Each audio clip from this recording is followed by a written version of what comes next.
Pada video ini akan dibahas salah satu algoritma dan jenis unsupervised learning, yaitu association rule mining. Nah, implementasi association rule mining itu biasanya untuk di market analysis gitu ya. Jadi kalau di pasar, di toko itu biasanya ada transaksi pembelian. Sebagai contoh, misalnya punya data transaksi sebagai berikut. Di sini terlihat ada 5 transaksi. Transaksi pertama misalnya dibeli roti dan susu dan seterusnya. Nah, dengan adanya transaksi ini kita bisa memprosesnya dengan algoritma association rule mining. Nah, pengetahuan yang kita dapatkan dari keluaran association rule mining ini, itu salah satunya adalah mencari pola yang sering muncul dalam transaksi. Nah, di sini kata kuncinya adalah pola ya, jadi bukan item yang sering muncul. Kalau pola artinya ada beberapa item yang muncul bersamaan, sebagai contoh popok dan teh kotak. Kalau misalnya kata-katanya adalah item yang sering muncul kan, atau yang sering dibeli, kan tinggal di sorting saja berdasarkan jumlah penjualan. Nah, kalau pola yang sering muncul, maka kita harus melakukan perhitungan yang lebih rumit dalam tanda kutip gitu ya. Kemudian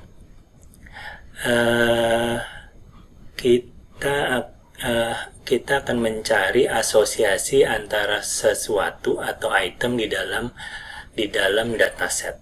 Dari hasil ini di sini bisa dilihat bahwa kalau ada popok maka ada teh kotak. Dalam kasus pembelian itu artinya kalau orang beli popok maka akan membeli teh kotak juga.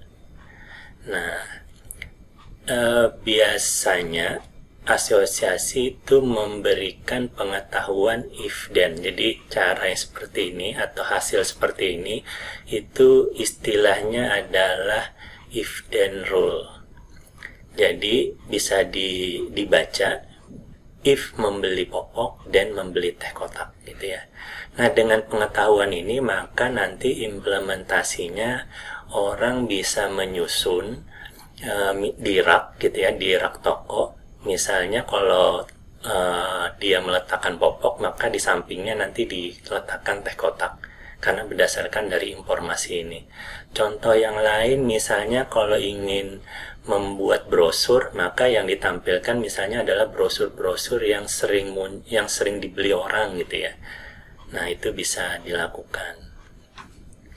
Kemudian untuk memproses data dengan algoritma ARM atau association rule mining, itu biasanya datanya formatnya seperti ini ya, seperti pada slide. Atau bisa juga dibuat data tabular atau yang terstruktur seperti ini. Jadi contohnya di situ kalau di format sebelumnya transaksinya adalah roti dan susu, maka kita bisa buat kolom, kita buat data terstruktur seperti pada tabel. Jadi kita susun nama kolomnya itu adalah seluruh item yang dibeli. Jadi kita sortir di situ, yang dibeli adalah roti, susu, popok, teh kotak, telur, dan soda. Kalau misalnya di toko itu ada 100 item, maka nanti ada 100 kolom. Nah, kemudian di transaksi pertama atau baris pertama, itu yang dibeli adalah roti dan susu. Maka nanti kita bisa berikan nilai untuk kolom roti dan susu pada transaksi pertama itu nilainya 1. Kemudian kolom popok, teh kotak, telur, dan soda itu nilainya 0 karena dia tidak membeli itu. Kemudian pada transaksi kedua yang dibeli itu adalah roti, popok, teh kotak, dan telur. Maka yang bernilai 1 adalah kolom roti, popok, teh kotak, telur pada transaksi yang kedua. Nah, jadi sudah ada bayangan ya, jadi bisa formatnya seperti yang pertama atau formatnya terstruktur seperti tabel. Kemudian metode atau jenis metode dari unsupervised learning dari association rule mining ini itu biasanya ada 3. Yang pertama itu adalah a priori, kemudian ECLAT, dan ketiga adalah FP growth. Nah, tapi yang akan kita bahas di video ini hanya a priori. Nah, bagaimana langkah-langkahnya itu bisa kita lihat pada slide-slide berikut ini. Langkah yang pertama adalah di sini kita sudah di tabel sebelah kiri bisa dilihat ada data transaksinya. Jadi misalnya transaksi pertama itu item yang ada itu adalah C, E, dan D. Kemudian transaksi kedua itu item yang ada adalah A, F, dan D. Nah, setelah kita punya item ini, maka kita membuat tabel seperti di samping sebelah kanannya. Jadi tabelnya itu adalah keberadaan item pada setiap transaksi. Di sini kolomnya adalah nama item. Kita bisa lihat di sini nama itemnya itu dari A sampai G. Kemudian transaksi pertama itu yang ada adalah C, E, dan D. Artinya kolom C, E, dan D itu nilainya 1. Dan kemudian untuk transaksi kedua dibuat seperti itu lagi sampai transaksi ke-10. Nah, langkah kedua itu adalah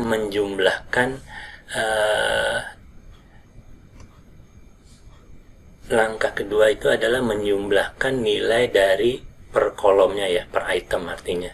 Jadi untuk kolom pertama itu yang jumlahnya adalah di sini bisa kita lihat ada 4. Kolom kedua untuk item B itu jumlahnya adalah 6. Jadi kita menghitung jumlah banyaknya pembelian untuk setiap item. Nah, langkah yang ketiga, jadi langkah ketiganya ada beberapa tahap. Jadi langkah ketiga untuk yang pertama itu adalah menentukan frequent item set. Frequent item set itu adalah item set yang sering muncul sekurang-kurangnya nilai yang kita tentukan kali sekurang-kurangnya sekian kali di himpunan seluruh transaksi yang tengah dibicarakan, gitu ya. Nanti kita akan lihat bagaimana apa maksudnya itu. Nah, di sini misalnya kita tentukan V-nya atau frequent item set-nya adalah 3. Maka nanti kita akan menghitung pengulangan sebanyak 3 kali. Jadi kita hitung dari 1 dulu, kemudian 2 sampai 3. Jadi seperti itu ya. Jadi kalau 3, jadi kita tentukan 3, maka nanti kita akan menghitung dari K sama dengan 1, kemudian 2, kemudian 3. K itu artinya adalah item dari transaksi tersebut. Nah, di sini ada kolom T. Kolom T itu adalah transaksi. Kemudian kolom A. Kolom A itu adalah itemnya. Jadi ada item A. Kemudian kita lihat di sini untuk transaksi A itu tidak ada pembelian item A. Jadi nilainya 0. Kalau nilainya 0 artinya F-nya nilainya S. Kemudian jadi yang nilainya S itu adalah tidak ada item A pada transaksi. Kemudian jika ada item A pada transaksi, maka nilainya 1. Kemudian kita tandai itu ada transaksi dengan P. Nah, kemudian di sini kita jumlahkan nilainya. Nilai pada kolom F kita jumlahkan berapa jumlah yang nilainya P. Di sini kalau kita lihat jumlah yang nilainya P itu ada 1, 2, 3. Ada 4 ya. Jadi 1, 2, 3, 4. Jadi jumlahnya 4. Nah, karena jumlahnya 4, itu artinya lebih besar dari jumlah P-nya gitu ya. Jadi dari jumlah V gitu ya, atau frequent item. Nah, jadi tadi kita sudah setting frequent itemnya sama dengan 3. Nah, karena di sini jumlahnya 4, artinya lebih besar dari lebih besar atau sama dengan dari frequent item. Nah, artinya untuk item A itu memenuhi syarat. Nah, nanti kita hitung lagi untuk item B sampai G. Nah, setelah hasil perhitungan ternyata seluruh item itu memenuhi syarat karena lebih besar dari frequent item atau V sama dengan 3 tadi. Nah, kemudian kita coba untuk K yang sama dengan 2. Nah, kalau K sama dengan 2, kolom pertama adalah transaksi, nomor transaksinya. Nah, kemudian kita lanjutkan, kolom kedua itu adalah item A, kolom ketiga adalah item B. Nah, pada transaksi pertama itu tidak ada pembelian item A dan item B. Artinya nilainya 0 gitu ya. Item A 0, item B 0. Artinya F-nya adalah S gitu ya. Kemudian jadi tidak ada pembelian item A dan B secara bersamaan. Kemudian pada transaksi kedua item A-nya ada, tapi item B-nya tidak ada. Nah, maka F-nya juga S karena tidak ada pembelian secara bersamaan. Kita lihat pada transaksi kelima. Pada transaksi kelima itu item A ada dibeli dan item B juga ada dibeli, maka ada transaksi secara bersamaan. Maka nilainya adalah F.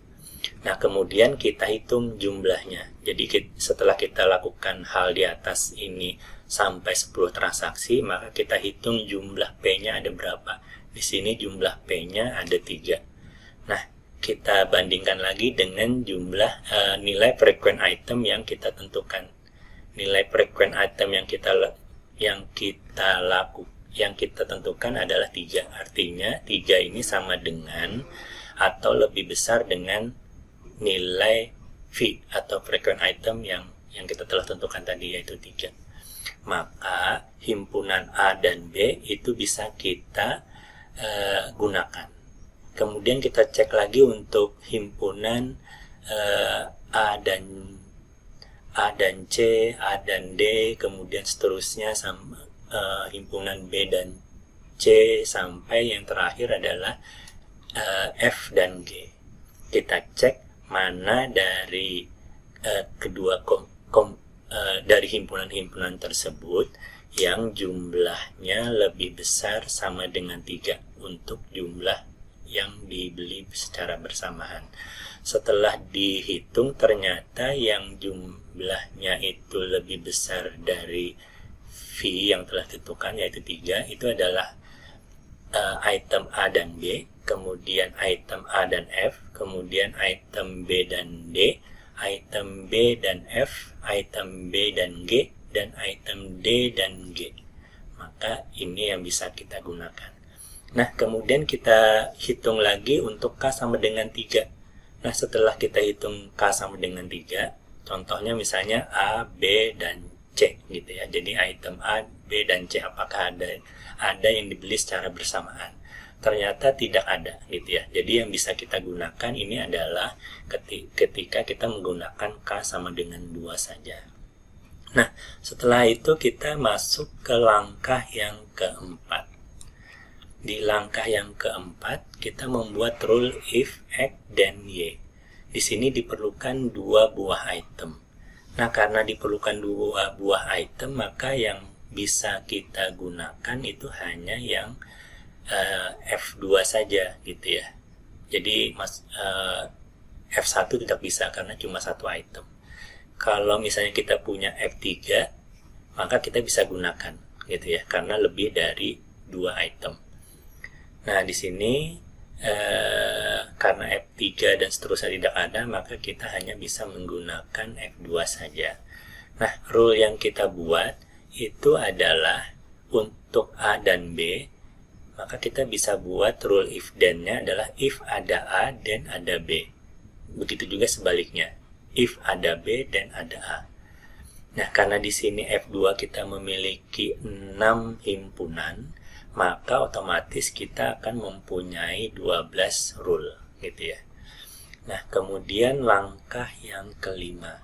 Langkah yang kelima itu kita akan menghitung support dan confident untuk setiap rule. Nah, kita cek untuk rule pertama. Kita coba ada beberapa istilah, gitu ya. Jadi untuk sesuatu yang berada di antara if dan then, gitu ya. Di situ misalnya di antara if dan then adalah ada A, gitu ya. Itu disebut sebagai istilahnya adalah antecedent. Kemudian sesuatu yang ada setelah kata kunci then itu biasanya istilahnya adalah consequent. Nah, kemudian kita coba hitung untuk support dan confident. Bagaimana sih cara menghitungnya? Untuk menghitung support, kita itu adalah pertama itu yang harus kita perhatikan di sini ada pembagian ya, ada pembagian kemudian dikali 100%. Kemudian kita bisa lihat di sini ada angka 3. Pada support ada angka 3 dan confident juga ada angka 3. Nah, angka 3 tersebut itu adalah jumlah item yang ada sekaligus. Jadi misalnya di situ A dan B. Jadi jumlah item yang A dan B itu ada sekaligus, itu jumlahnya berapa? Di sini menurut perhitungan kita di tabel yang ada di sebelah kanan itu ada 3. Nah, kemudian di sini ada angka 10 ya. Di sini angka 10 itu adalah jumlah data atau jumlah transaksi yang ada dalam data, gitu ya. Di sini ada 10 transaksi, maka kita pembaginya adalah 10. Nah, tapi untuk penghitungan confident itu adalah jumlah transaksi pada bagian antecedents.